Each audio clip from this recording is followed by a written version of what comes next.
the post that would change Kenya's current political narrative. A press conference at the steps of Harambee House, the president's office. Shortly, word filtered that President Kenyatta was meeting his political nemesis, NASA leader Raila Odinga.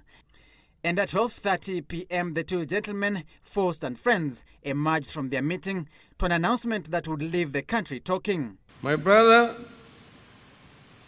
and myself have therefore come together today to say this dissent stops here. That starting today, we will begin a process of bringing our people together. That we will begin a process of discussing what ails us and what creates division amongst us. The meeting not lost to observers, coming only hours before the arrival of the U.S. Secretary of State, Rex Tillerson, into the country. The U.S. having in the past been actively involved in trying to have the two leaders dialogue to unlock the prevailing political crisis. Citizen Television has, however, learned that the meeting with Odinga was crafted Thursday afternoon at State House. Sources indicating that President Uhuru Kenyatta and his deputy William Ruto held a lengthy meeting to muse over the decision. It is then that a deal was reached that the president reaches out to the opposition chief himself to set up a meeting. Uhuru placed a call to Odinga scheduling a meeting Friday morning at his Harambee House office.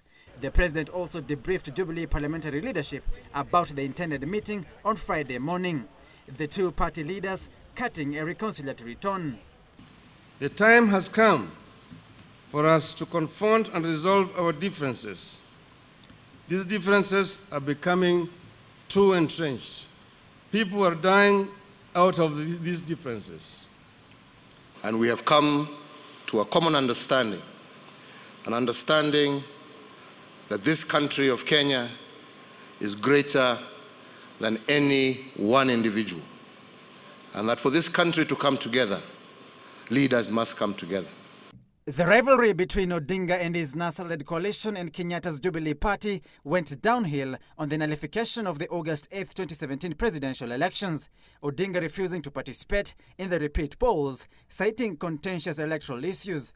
Kenyatta would go ahead to win the polls and was sworn in on November 28th for his second term. A dissatisfied Odinga ended up taking a mock swearing-in ceremony on January 30th of 2018 as the people's president. The opposition chief claiming he would not recognize Kenyatta's presidency.